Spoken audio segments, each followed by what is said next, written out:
Hello friends, welcome to our channel Prime Education. आज का हमारा टॉपिक है संविधान की प्रमुख विशेषताएं, जो कि भारत की राज्य व्यवस्था से लिया गया है। यह आपके आने वाले एग्ज़ाम के पॉइंट ऑफ व्यू से काफ़ी इम्पोर्टेंट चैप्टर है और इससे जो भी क्वेश्चन बनेंगे वो हम साथ साथ डिस्कस करते जाएंगे। तो चलो शुरू करते हैं। संविधान की प्रमुख विशेषताएं। पहले तो संविधान की क्या खूबियां हैं, ये इतना विस्तृत क्यों है, वो सारी चीज़ें हम इसमें पढ़ते जाएंगे, क्योंकि आपको पता है कि भारत का संविधान है वो सबसे विस्तृत और लिखित है। इसमें उन सभी चीज़ों को शामिल किया गया है जो सरकार के लिए, आम नागरिक और बाहर से जो भी आने वाले व्यक्ति होते हैं उनके लिए जो नियम्स बनाए गए हैं, जो ड्यूटीज़ बनाई गई हैं, वो सभी इसमें इंक्लूड हैं। तो चलो देखते हैं। संविधान किसी भी देश का मौलिक कानून है जो सरकार के विभिन्न अंगों की रूपरेखा और मुख्य कार्य का निर्धारण करता है। साथ ही ये सरकार और देश के नागरिकों के बीच भी संबंध स्थापित करता है। ये जो भी सरकार के जो विभिन्न अंग हैं, चाहे वो राष्ट्रपति हो, चाहे प्रधानमंत्री हो, चाहे गवर्नर हो, लोकसभा अध्यक्ष हो या राज्यसभा अध्यक्ष हो, ये उन सभी के जो भी कार्य होते हैं, उनके जो भी पावर होती हैं, उनकी जो भी ड्यूटीज़ होती हैं, उनका निर्धारण करता है कि उन्हें किस तरीके से कार्य करना है। साथ ही साथ ये आम नागरिक, जो आम जनता है, उनके नियम वगैरह, उनके लिए जो भी कानून बने हैं उनके बारे में भी बताता है। तो ये हम हमारे संविधान की एक प्रमुख विशेषता है। वर्तमान में भारत का संविधान 465 अनुच्छेद जो 25 भागों और 12 अनुसूचियों में लिखित है। यहाँ पे एक प्रस्तावना भी सम्मिलित है। ठीक है। जब 1949 में हमारा संविधान बना था, उस टाइम पे एक प्रस्तावना 395 अनुच्छेद जो 22 भागों में विभक्त थे और 8 अनुसूचियाँ थी। ठीक है। एक चीज़ और बताओ, भारत का संविधान के इतने विस्तृत होने के पीछे क्या कारण है? तो हम देखते हैं। इसका एक रीज़न तो है भौगोलिक कारण, क्योंकि भारत का विस्तार और विविधता बहुत ज़्यादा है। एक तो भारत का क्षेत्र बहुत ज़्यादा है, दूसरा इसके हर क्षेत्र की एक अपनी अलग संस्कृति है, अपनी एक अलग भाषा है। तो ये भी एक इस संविधान के विस्तृत होने का रीज़न है। एक दूसरा रीज़न और है कि भारत का जो अधिनियम, इसमें जो भी चीज़ें शामिल की गई थी वो भारत शासन अधिनियम 1935 से प्रभावित होकर या उसमें उनका प्रभाव देखा जा सकता है। और ये जो 1935 अधिनियम था ये अपने आप में बहुत विस्तृत था। तो एक रीज़न हमारे संविधान के विस्तृत होने का हम ये भी लगा सकते हैं। एक पहले हमारा संविधान इसलिए भी विस्तृत था क्योंकि जो जम्मू कश्मीर था उसका अपना अलग संविधान था, लेकिन अब जम्मू कश्मीर को भी इसी में इंक्लूड कर दिया गया। एक जब संविधान सभा में जब संविधान बनाया जा रहा था उस टाइम पे जो भी कानून विशेषज्ञ थे उन्होंने ये देखा कि भारत का जो विस्तार एरिया, इसकी संस्कृति के बारे में जब उन्होंने सारा अवलोकन किया तो उन्होंने ये देखा कि भारत का संविधान अपने आप में काफ़ी विस्तृत और लंबा है, क्योंकि इसमें विभिन्न देशों के तत्वों को शामिल किया गया है। हमारे संविधान में विभिन्न देशों से बहुत सी चीज़ें ली गई हैं। तो अब हम देखते हैं संविधान की क्या क्या विशेषताएं हैं। सबसे लंबा लिखित संविधान। देखो, संविधान को 2 वर्गों में विभाजित कर लेते हैं, लिखित और अलिखित। हमारा संविधान किस तरह का है? लिखित, जैसे अमेरिका का है। और अलिखित संविधान कहाँ का है? ब्रिटेन का। अलिखित संविधान कहाँ का है? ब्रिटेन का। क्योंकि भारत का संविधान विश्व का सबसे लंबा लिखित संविधान है। ये बहुत वृहद और विस्तृत दस्तावेज है, क्योंकि इसमें इसी बात से अंदाज़ा लगाया जा सकता है कि इसमें करंट में एक प्रस्तावना 465 अनुच्छेद जो 22 भागों में है और 12 अनुसूचियाँ हैं। और इसके विस्तृत होने का हमने रीजन जान ही लिया था, कुछ भौगोलिक है, कुछ ऐतिहासिक थे। ठीक है, अगला पॉइंट देखते हैं, विभिन्न स्रोतों से विहित। भारत के संविधान ने अपने अधिकतर उपबंध विश्व के कई संविधानों और भारत शासन अधिनियम 1935 से लिए हैं।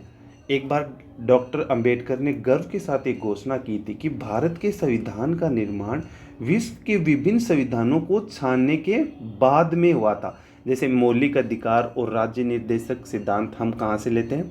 अमेरिका और आयरलैंड से प्रेरित होकर लेते हैं। ठीक है, और हमारे जो संविधान का जो अधिकांश हिस्सा है वो ब्रिटेन से लिया गया है। जैसे संविधान के कुछ अन्य प्रावधान कनाडा, ऑस्ट्रेलिया और जर्मनी से भी लिया गया था। ठीक है, और एक इसका विस्तृत होने का ये भी रीजन होता है कि जैसे संघीय व्यवस्था, न्यायपालिका, राज्यपाल, आपातकालीन अधिकार, लोक सेवा आयोग और अधिकतर जो भी प्रशासनिक है वो उनका विवरण इसमें शामिल है। ठीक है, अगला पॉइंट देखते हैं, नम्यता एवं अनम्यता का समन्वय।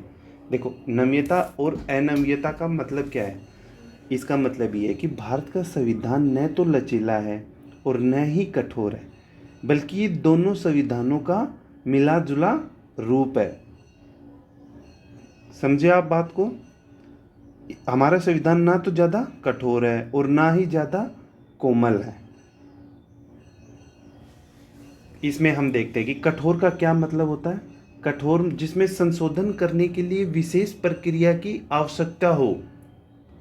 उदाहरण के लिए हम देखते हैं अमेरिका का संविधान। और लचीले का क्या मतलब होता है? जिसमें संशोधन की प्रक्रिया वो ही हो जैसे किसी आम कानूनों के निर्माण की हो। तो वो उसका एग्जाम्पल हम कहाँ से लेते हैं? ब्रिटेन से। मिला जुला रूप होने का क्या मतलब है? देखो, अनुच्छेद जो 368 है, अनुच्छेद 368 में दो तरह के को संशोधन का प्रावधान है। कुछ उसमें पहला है, कुछ उपबंधों को संसद में विशेष बहुमत से संशोधित किया जा सकता है। उदाहरण के तौर पे दोनों सदनों में उपस्थित और मतदान में भाग लेने वाले सदस्यों का 2/3 बहुमत। और कुछ अन्य प्रावधान में वो भी है कि संसद के विशेष बहुमत और कुछ राज्यों के आधे से अधिक राज्यों के अनुमोदन से ही संशोधित किया जा सकता है। इसलिए जो हमारा संविधान है वो न तो लचीला है और न कठोर है, बल्कि वह दोनों का एक मिला जुला रूप है। अगला पॉइंट देखते हैं, एकात्मकता की ओर झुकाव के साथ संघीय व्यवस्था। पहले तो देखिए, हमारे संविधान में कहीं भी संघीय शब्द का इस्तेमाल नहीं किया गया, क्योंकि अनुच्छेद 1 में भारत का उल्लेख राज्यों के संघ के रूप में किया गया, लेकिन संघीय शब्द का इस्तेमाल कहीं पे भी नहीं किया गया। जो भारतीय संविधान में बड़ी संख्या में एकात्मक और गैर संघीय लक्षण मौजूद हैं, जैसे एक सशक्त केंद्र, एक संविधान, एकल नागरिकता, संविधान का लचीलापन, आपातकालीन प्रावधान आदि। तो इसी वजह से भारतीय संविधान को निम्नलिखित नाम दिए गए हैं, जैसे एकात्मा की भावना में संघ, एकात्मा की ओर झुकाव और संघीय व्यवस्था आदि। अगला पॉइंट देखते हैं, सरकार का संसदीय रूप। हमारे जो भारतीय संविधान ने अमेरिका की अध्यक्षीय प्रणाली की बजाय ब्रिटेन के संसदीय तंत्र को अपनाया है। और जो भारत में जो संसदीय प्रणाली की जो विशेषताएं हैं वो अधिकतर ब्रिटिश संसदीय प्रणाली पर आधारित है। जैसे नाम मात्र के कार्यपालिकों की उपस्थिति, बहुमत वाले दल की सत्ता, विधायकों में मंत्रियों की सदस्यता, प्रधानमंत्री या मुख्यमंत्री का नेतृत्व आदि। देखिए, भारत का जो संसदीय स्वरूप है वह पूर्णतः ब्रिटिश संसदीय प्रणाली पर भी आधारित नहीं है। समझ रहे हो बात को? क्योंकि जिस तरह से भारत का प्रधान निर्वाचित व्यक्ति होता है वह गणतंत्र होता है, जबकि ब्रिटेन में उत्तराधिकारी व्यवस्था है। चलो अगला पॉइंट देखते हैं, संसदीय संप्रभुता एवं न्यायिक सर्वोच्चता में समन्वय। देखिए, यहाँ पे दो वाक्य हैं, संसदीय संप्रभुता और न्यायिक सर्वोच्चता। अब संसदीय संप्रभुता ये कहाँ से जुड़ा हुआ है? ये ब्रिटिश संसद से जुड़ा है। जबकि न्यायिक सर्वोच्चता ये कहाँ से जुड़ा? ये अमेरिका के सर्वोच्च न्यायालय से लिया गया है। समझ रहे हो बात को? देखिए, जिस प्रकार भारतीय संसदीय प्रणाली ब्रिटिश प्रणाली से भिन्न है, ठीक उसी प्रकार भारत में सर्वोच्च न्यायालय की जो न्यायिक समीक्षा शक्ति है वह अमेरिकी सर्वोच्च न्यायालय से कम है। ऐसा इसलिए क्योंकि अमेरिका संविधान में विधि की जो नियत प्रक्रिया का प्रावधान है, जबकि भारतीय संविधान में विधि द्वारा स्थापित प्रक्रिया अनुच्छेद 21 का प्रावधान है। इसलिए भारतीय संविधान निर्माताओं ने ब्रिटेन की संसदीय संप्रभुता और अमेरिका की न्यायपालिका सर्वोच्चता के बीच उचित संतुलन बनाने को प्राथमिकता दी है। अगला पॉइंट देखते हैं, एकीकृत व स्वतंत्र न्यायपालिका। देखो, भारत की जो न्याय व्यवस्था में सर्वोच्च न्यायालय शीर्ष पर आता है, सुप्रीम कोर्ट है वो शीर्ष पर आता है, मतलब फर्स्ट पहले पायदान पर सुप्रीम कोर्ट आता है, उसके बाद में हाई कोर्ट आता है। फिर हाई कोर्ट के बाद में जो भी राज्य के अंदर जो भी अधीनस्थ न्यायालय होते हैं, जैसे जिला अदालत और निचली अदालतें, वो सभी इसमें आती हैं। तो सर्वोच्च न्यायालय वो संघीय अदालत है, ये शीर्ष न्यायालय है जो नागरिकों के मौलिक अधिकारों की रक्षा की गारंटी देता है और संविधान का संरक्षक भी होता है। अगला पॉइंट देखते हैं, मौलिक अधिकार।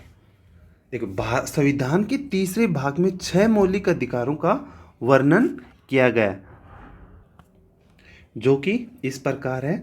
समानता का अधिकार, ये किस अनुच्छेद में आते हैं? अनुच्छेद 14 से लेकर 18 को क्या कहा जाता है? समानता का अधिकार। इसमें समानता का अधिकार से क्या मतलब है?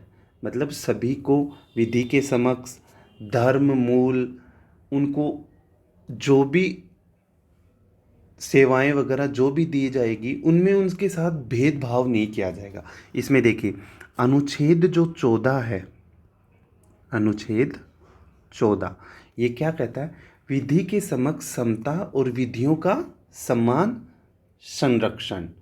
अनुच्छेद 14 कहता है कि विधि के समक्ष समता, मतलब सभी के लिए सेम न्याय होगा, किसी के साथ भेदभाव नहीं किया जाएगा, गरीब अमीर इस तरीके से किसी के साथ भेदभाव नहीं किया जाएगा।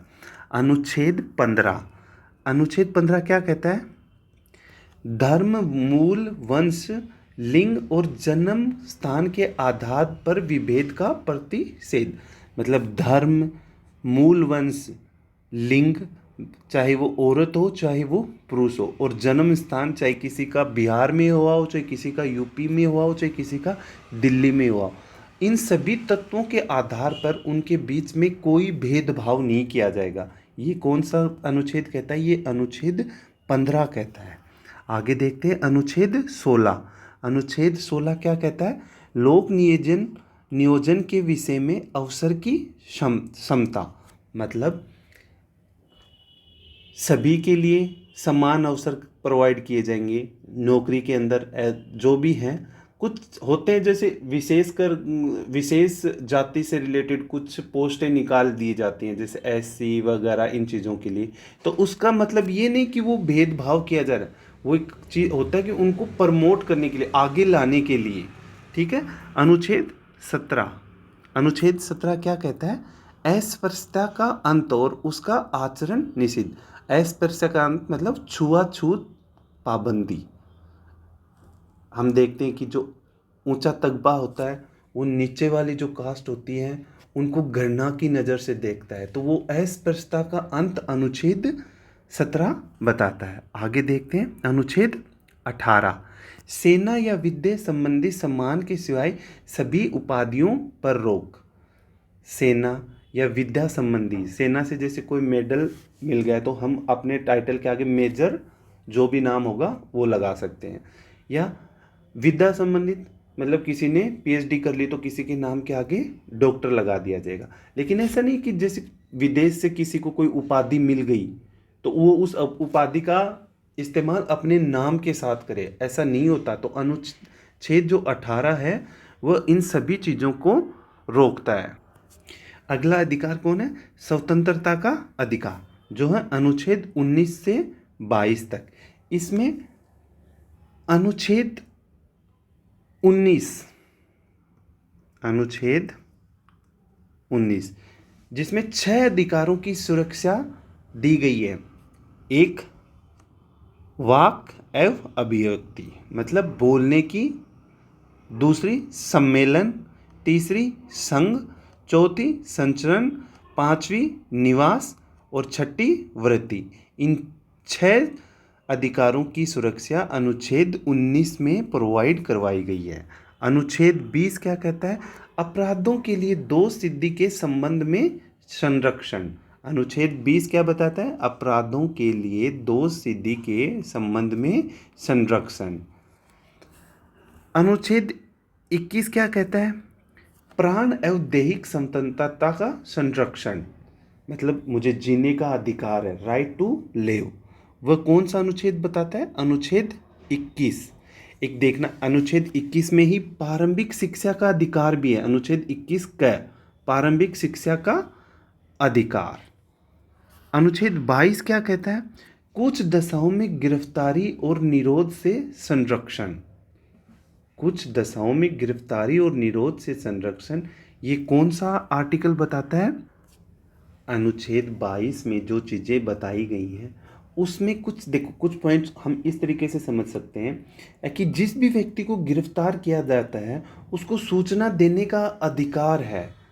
उसको 24 घंटे में दंड अधिकारी मजिस्ट्रेट के सामने पेश करने का अधिकार है।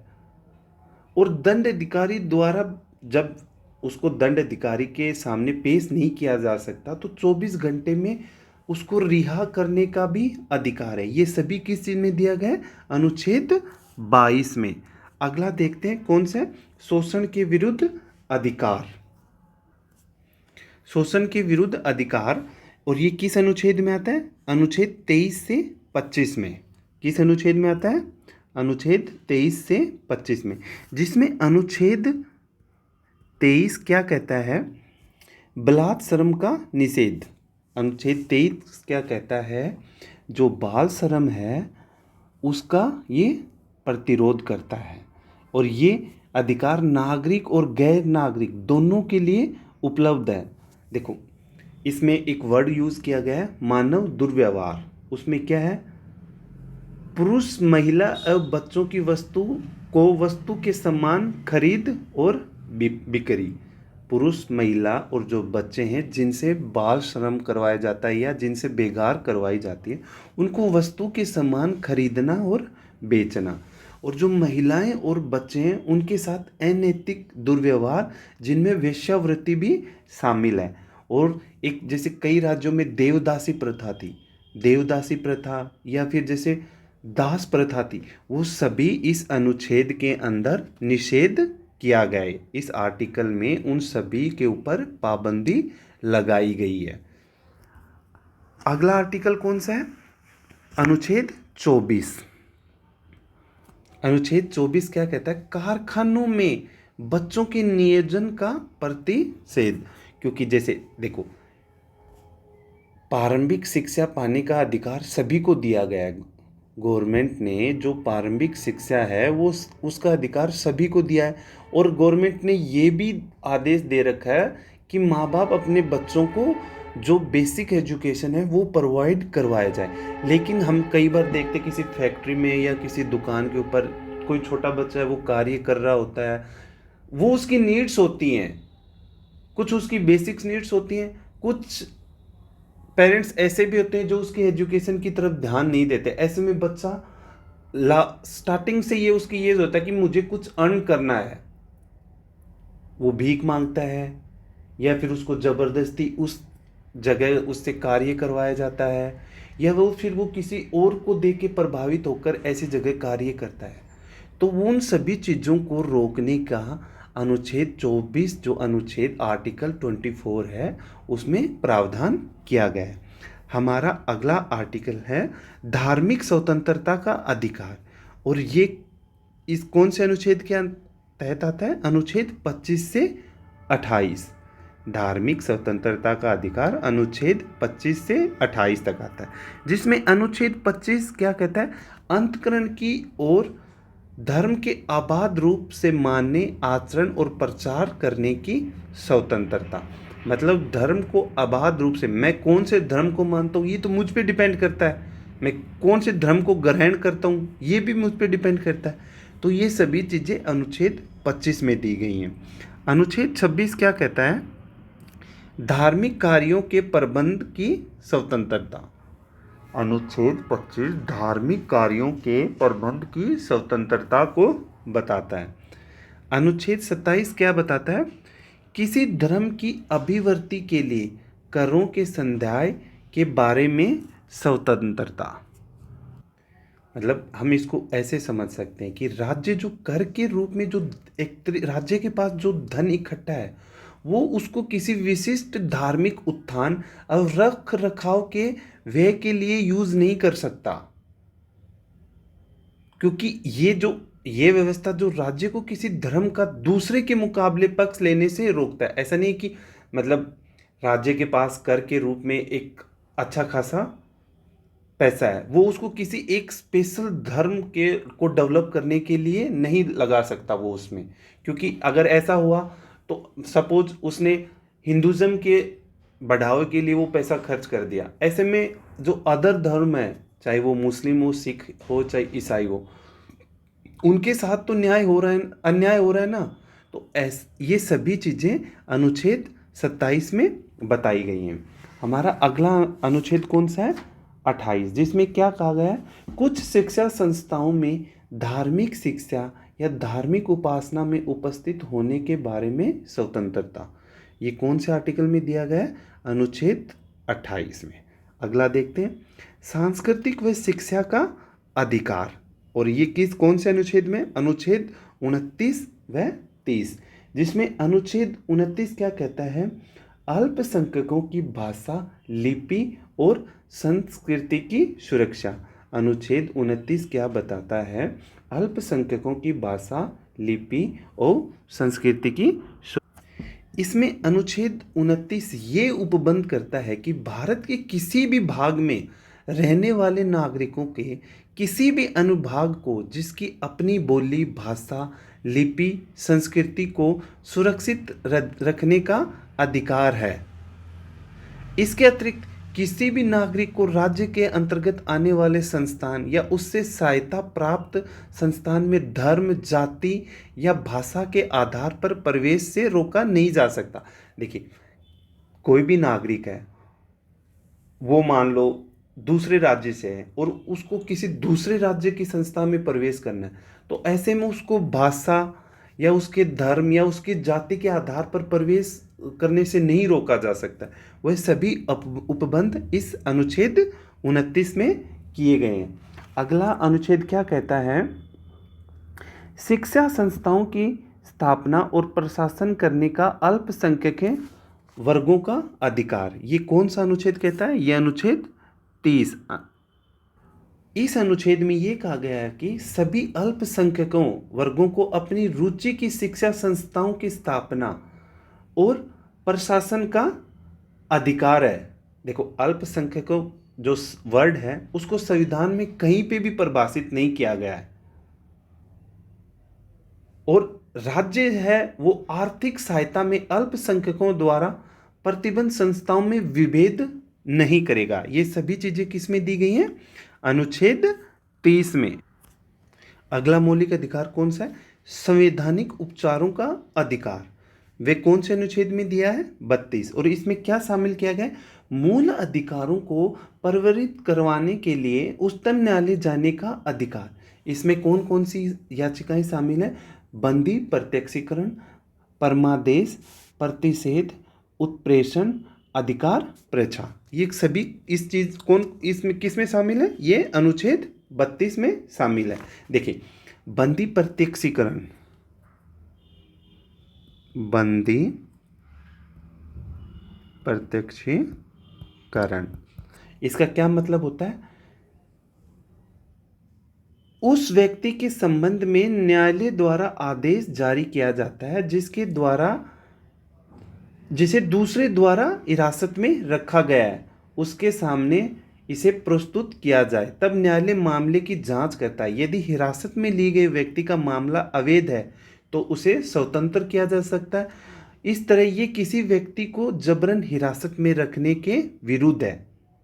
समझ रहे हो बात को? देखो, इसको सार्वजनिक प्राधिकरण हो या व्यक्तिगत, चाहे तो कोई सार्वजनिक इंस्टीट्यूट हो या कोई पर्सनल हो या कोई लीगल गवर्नमेंट एम्प्लॉय, उनके खिलाफ, दोनों के खिलाफ ये जारी किया जा सकता है। और ये रीट बंदी प्रत्यक्षीकरण को तब जारी नहीं किया जा सकता जब हिरासत कानून सम्मत हो, कार्रवाई किसी विधानमंडल या न्यायालय की अवमानना के तहत हुई हो, या व्यक्ति या जो भी है वो न्यायालय के द्वारा हिरासत हो, और या फिर हिरासत न्यायालय के न्याय क्षेत्र से बाहर हुई हो। उस टाइम पे इस रीट को जारी नहीं किया जा सकता। एक और है परमादेश, और इसका क्या मतलब होता है?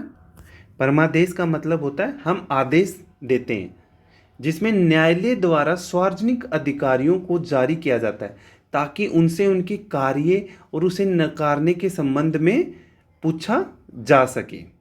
ये सभी किस में आते हैं? ये परमादेश रीट में आते हैं। और परमादेश रीट किन के लिए जारी नहीं किया जा सकता? निजी व्यक्ति या इकाई के विरुद्ध, ऐसे विभाग जो गैर संवैधानिक हों, जब कर्तव्य विवेकानुसार हो, भारत के राष्ट्रपति या राज्यों के राज्यपाल हैं उनके विरुद्ध, और उच्च न्यायालय के मुख्य न्यायाधीश जो न्यायिक क्षमता में कार्यरत हों उनके खिलाफ ये रीट जारी नहीं किया जा सकता। हमारा अगला पॉइंट है इसी के अंदर प्रतिषेध। ये जो याचिकाएं हैं ये सभी याचिकाएं हैं जिनको हम रीट भी बोलते हैं। प्रतिषेध का क्या मतलब होता है? रोकना। इसे किसी उच्च न्यायालय द्वारा अधीनस्थ न्यायालयों को या अधिकरणों को अपने न्याय क्षेत्र से उच्च न्यायिक कार्यों को करने से रोकने के लिए जारी किया जाता है। जिस तरह देखो, परमादेश, जिस तरह से परमादेश सीधे सक्रिय रहता है, प्रतिषेध सीधे सक्रिय नहीं रहता। और प्रतिषेध संबंधी जो रीट है ये सिर्फ न्यायिक और अर्ध न्यायिक प्राधिकरणों के विरुद्ध ही जारी कर सकते हैं। ठीक है, अगला पॉइंट देखते हैं। अगला पॉइंट है उत्प्रेषण। ये भी एक याचिका है। इसका क्या अर्थ होता है? प्रमाणित होना या सूचना देना। इसे एक उच्च न्यायालय द्वारा अधीनस्थ न्यायालयों को या अधिकरणों को लंबित मामलों के स्थानांतरण को सीधे या पत्र जारी कर किया जा सकता है। जिस तरह से देखो, प्रतिषेध की तरह उत्प्रेषण भी विधिक निकायों और निजी व्यक्तियों या इकाइयों के विरुद्ध उपलब्ध नहीं है। ठीक है, हमारा अगला पॉइंट इसी के अंदर अनुच्छेद 32 के अंदर अगला पॉइंट होगा अधिकार परीक्षा में न्यायालय द्वारा किसी व्यक्ति द्वारा सार्वजनिक कार्यालय में दायर अपने दावे की जांच के लिए इसे जारी किया जा सकता है।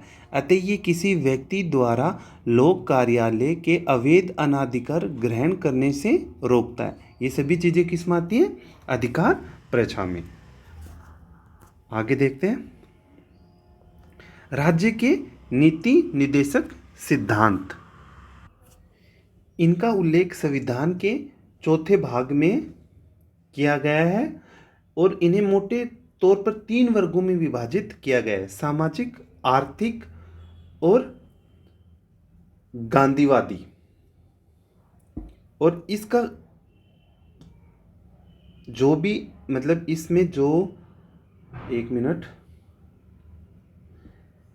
नीति निर्देशक तत्वों का जो बेसिक कार्य है वो सामाजिक व आर्थिक लोकतंत्र को बढ़ावा देना है। इसका उद्देश्य भारत में एक कल्याणकारी राज्य की स्थापना करना है। नीति निर्देशक तत्वों का मूल रूप से क्या उद्देश्य है? भारत को एक कल्याणकारी राज्य के रूप में स्थापित करना नीति निर्देशक सिद्धांतों का मुख्य कार्य है। अगला पॉइंट देखते हैं मौलिक कर्तव्य। देखो, जो मूल संविधान था उसमें मौलिक कर्तव्यों का उल्लेख नहीं किया गया था। इन्हें स्वर्ण सिंह समिति कौन सी समिति? स्वर्ण सिंह समिति। इस समिति की सिफारिश के आधार पर 1976 के 42वें संविधान संशोधन के माध्यम से जो आंतरिक आपातकाल लगा था 1975 से 77 के दौरान शामिल किया गया था, और 2002 में 86वें जो 86 संविधान संशोधन ने एक और मौलिक कर्तव्य को इसमें जोड़ा। मौलिक कर्तव्य नागरिकों को ये याद दिलाते हैं कि अपने अधिकारों का इस्तेमाल करते समय उन्हें ये याद रखना चाहिए कि उन्हें अपने समाज, देश व अन्य नागरिकों के प्रति कुछ जिम्मेदारियों का निर्वाह भी करना है। ये सभी चीज़ें किस में दी गई हैं? मौलिक कर्तव्य में। हमारा अगला पॉइंट है एक धर्मनिरपेक्ष राज्य। अच्छा, धर्मनिरपेक्ष शब्द को कब जोड़ा गया था? 1976 में कौन से संशोधन द्वारा? 42वें संविधान संशोधन द्वारा। कौन से शब्द को जोड़ा गया था? धर्मनिरपेक्ष।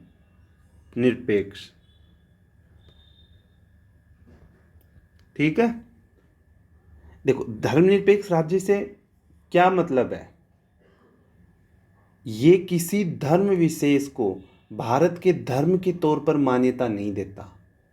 जो संविधान है वह भारत को किसी एक धर्म के तौर पर डिफाइन नहीं करता। यहाँ सभी धर्मों को समान महत्व दिया जाता है, सभी को अपने अपने राइट्स दिए जाते हैं, सभी को उनका आचरण करने का प्रावधान किया जाता है। ऐसा नहीं कि भारत का कोई एक अपना धर्म हो। ये किसी धर्म को इस तरीके से नहीं देखता कि भारत का एक ये धर्म है, उस तरीके से ये उसको डिफाइन नहीं करता। इसकी नज़र में सभी इक्वल हैं, सभी के धर्म इक्वल हैं। ठीक है, अगला पॉइंट देखते हैं। सार्वभौम वयस्क मताधिकार।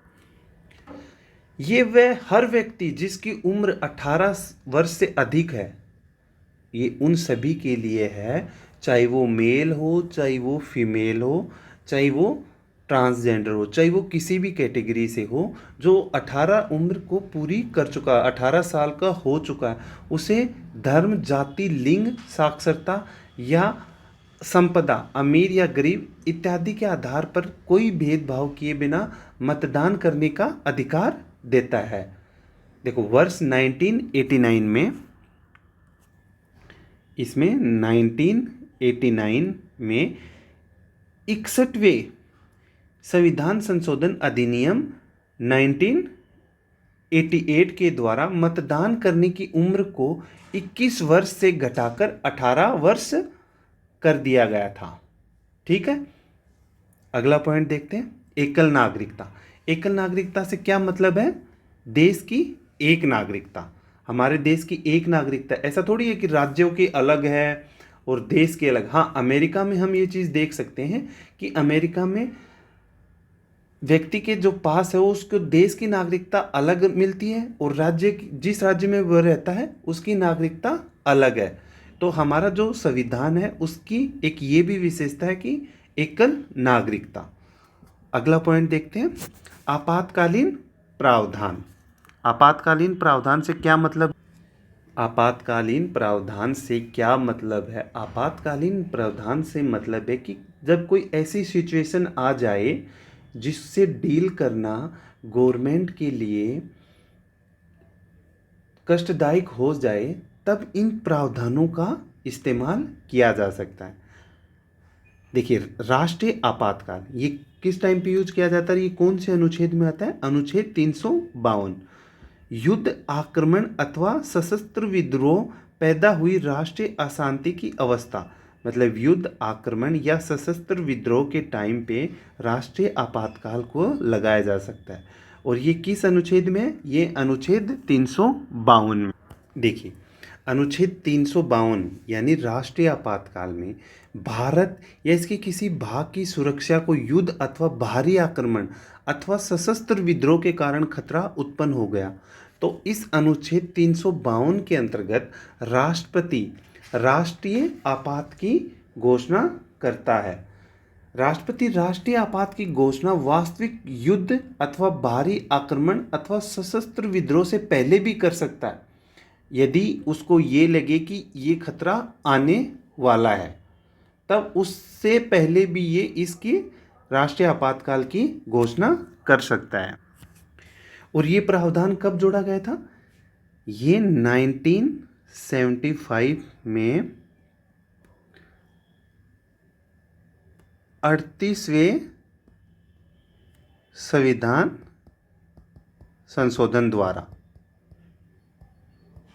देखो, जब राष्ट्रीय आपातकाल की घोषणा युद्ध अथवा बाह्य आक्रमण के आधार पर की जाती है, तब इसे बाह्य आपातकाल के नाम से जाना जाता है।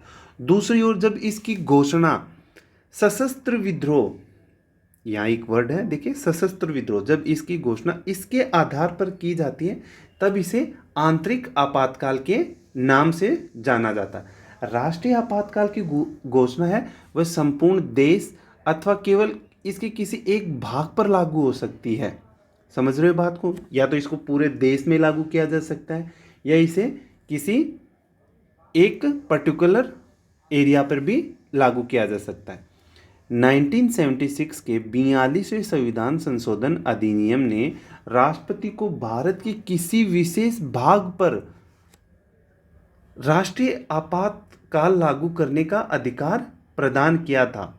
जैसे अब इसको किसी पर्टिकुलर रीजन पे जब इस आपातकाल को लगाया जाता है, तो ये लगाने का अधिकार राष्ट्रपति को 1976 में 42वें संविधान संशोधन अधिनियम द्वारा प्रदान किया गया था। देखिए, राष्ट्रपति है वो राष्ट्रीय आपातकाल की उद्घोषणा केवल मंत्रिमंडल की लिखित सिफारिश प्राप्त होने पर ही कर सकता है, क्योंकि आपातकाल की जो घोषणा है उसमें मंत्रिमंडल की जो लिखित सिफारिश होगी तभी राष्ट्रपति उसको लागू करेगा। ठीक है। जो राष्ट्रीय आपातकाल है उसकी समाप्ति राष्ट्रपति किसी भी समय कर सकता है, और ऐसी घोषणा जो ऐसी समाप्ति की जो घोषणा है उसके लिए किसी संसदीय अनुमोदन की आवश्यकता नहीं होती।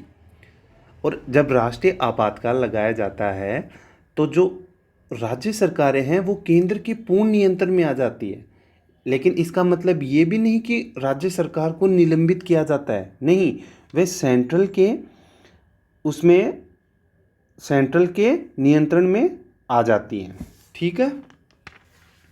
एक चीज़ और नोट कीजिए यहाँ पे, जब राष्ट्रीय आपातकाल की उद्घोषणा लागू होती है तब लोकसभा का कार्यकाल इसके सामान्य कार्यकाल, लोकसभा का कार्यकाल कितने साल का होता है? 5 साल का से, लेकिन राष्ट्रीय आपातकाल के दौरान संसद द्वारा विधि बनाकर एक समय में 1 वर्ष के लिए आगे बढ़ाया जा सकता है।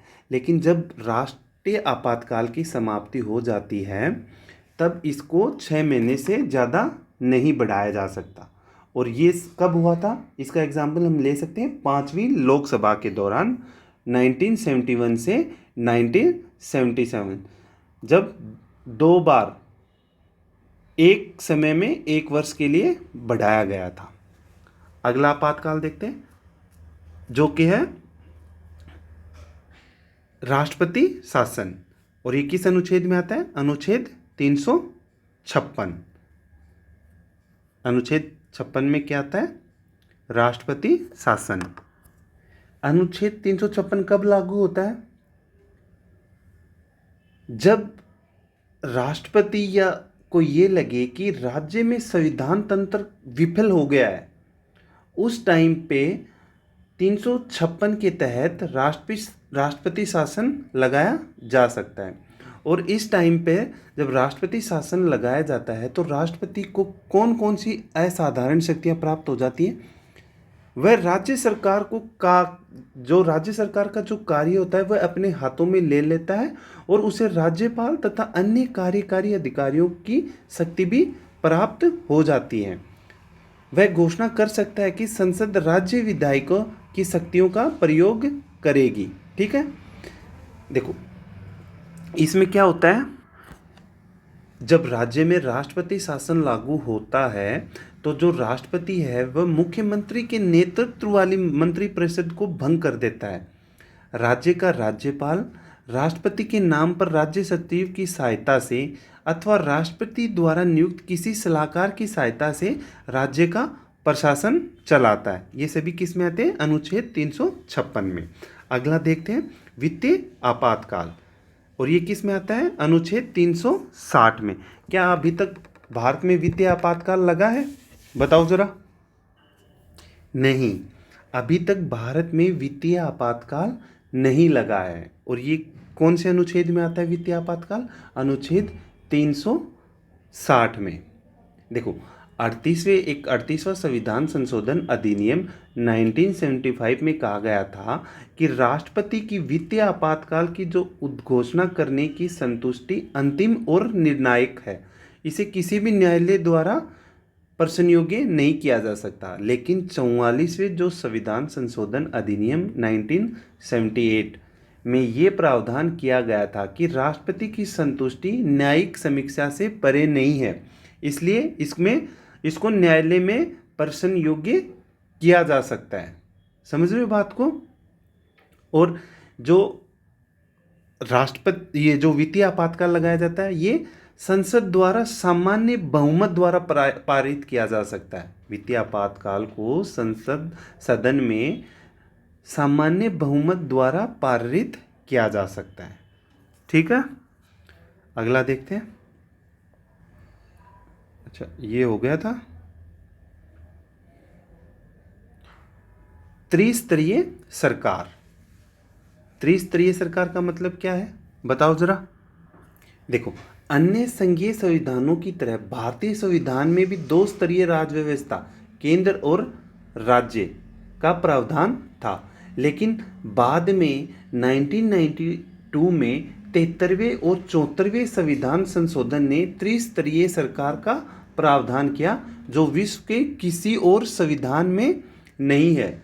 1992 में 73वें संविधान संशोधन के माध्यम से पंचायतों को संवैधानिक मान्यता प्रदान की गई, और 74वें संविधान संशोधन विधेयक 1992 में एक नया भाग 9A तथा एक नई अनुसूची 12वीं को जोड़कर नगर पालिकाओं को संवैधानिक मान्यता प्रदान की गई। अगला देखते हैं सहकारी समितियां। कौन सा अगला पॉइंट? सहकारी समितियां। 97वां 1997 संविधान संशोधन अधिनियम 2011 ने सहकारी समितियों को संवैधानिक दर्जा और संरक्षण प्रदान किया गया। इस संदर्भ में 3 परिवर्तन संविधान ने इनके लिए किए। इसने सहकारी समिति गठित करने के अधिकार को मौलिक अधिकार बना दिया। सहकारी समिति गठित करने के अधिकार को मौलिक अधिकार बना दिया। और ये किस अनुच्छेद में शामिल किया गया? अनुच्छेद 19 में। इसने एक नया राज्य का नीति निर्देशक तत्व जोड़ा सहकारी समितियों के प्रोत्साहन देने के लिए। और वो कौन से अनुच्छेद में किया गया? अनुच्छेद 43B में। ठीक है, अगला देखते हैं। तो ये थी हमारे संविधान की कुछ विस्तृत विशेषताएं थी, जिसके अंतर्गत लगभग पूरे संविधान को कवर किया जा सकता। इसमें जो भी फैक्ट्स थे, जो भी रूल्स थे, चाहे वो गवर्नमेंट के लिए हो, चाहे वो आम नागरिक के लिए हो, जो भी उनके लिए प्रावधान बनाए गए थे, वो उन सभी के बारे में विस्तृत रूप से चर्चा की गई। इसलिए ये संविधान इतना विस्तृत है, तभी तो हमारे संविधान को सबसे बड़ा कहा गया है। देखो, संविधान जब इसकी कुछ आलोचनाएं भी हैं, जैसे हमारा फर्स्ट पॉइंट है उधार का संविधान, क्योंकि सभी को पता है कि जो हमारे संविधान के जो तत्व हैं, जो इसमें जो जो चीज़ें शामिल की गई हैं, वे भी विभिन्न देशों के संविधान से ली गई हैं। और जो भारत शासन अधिनियम 1935 से भी बहुत सी चीज़ें ली गई हैं। तो एक तरीके से इसको उधार का संविधान भी माना गया है। हमारा सेकंड पॉइंट है 1935 अधिनियम की कॉपी। बहुत से आलोचकों ने इसको 1935 अधिनियम की कार्बन कॉपी भी माना है, क्योंकि इसके अंतर्गत बहुत से ऐसे तत्व थे जो हमने भारत शासन अधिनियम 1935 से लिए हैं और हमारे संविधान में शामिल किए हैं। अगला पॉइंट है बहुत विस्तृत। हमने जैसे स्टार्टिंग में बताया कि भारत की जो सांस्कृतिक और जो भौगोलिक सीमा है वो काफ़ी दूर में फैली हुई है। हर एक राज्य की अपनी अलग संस्कृति है। कुछ इसके ऐतिहासिक रीज़न भी थे, कुछ जो जम्मू कश्मीर का जो संविधान अलग था, तो बहुत सी ऐसी चीज़ें थी जो इसके विस्तृत होने के कारण थे। तो इसलिए इसको विस्तृत होना भी एक आलोचना के रूप में देखा गया है। एक और चीज़ देखी गई है गांधीवादी दर्शन का अभाव। हमारी जो स्वतंत्रता में गांधी जी का बहुत बड़ा रोल था, और जो बहुत से आलोचकों ने ये देखा कि जब ये संविधान का निर्माण किया गया या जो संविधान बनाया गया है उसमें गांधीवादी दर्शन का अभाव है, जबकि गांधी जी हमारे राष्ट्रपिता हैं। उनका कहना था कि संविधान ग्राम पंचायत तथा जिला पंचायत के आधार पर निर्मित होना चाहिए था। संविधान है वह ग्राम पंचायत तथा जिला पंचायत के आधार पर निर्मित होना चाहिए था। इसलिए बहुत से आलोचकों ने इस संविधान में गांधीवादी दर्शन का अभाव पाया है। तो ये था आज का हमारा संविधान की विशेषताओं से रिलेटेड चैप्टर। इसमें हमने बहुत सी चीज़ें कवर की और इससे जो भी क्वेश्चंस बनेंगे वो हम अगले वीडियो में कवर करेंगे। तो इसमें आप एक चीज़ और ध्यान देना, जो इसके बेसिक पॉइंट्स जो हमने आपके साथ डिस्कस किए हैं वो साथ के साथ नोट करते जाओ, ताकि जब भी आप एग्ज़ाम के टाइम पे उनको एक थॉरोली चेक कर सको, उनको देख सको, ताकि आपके माइंड में वो एक चीज़ बनी रहे कि भाई हाँ मैंने ये चीज़ पढ़ा, ये मेरा कवर हो गया। तो चलो मिलते हैं अगले वीडियो में। Thank you.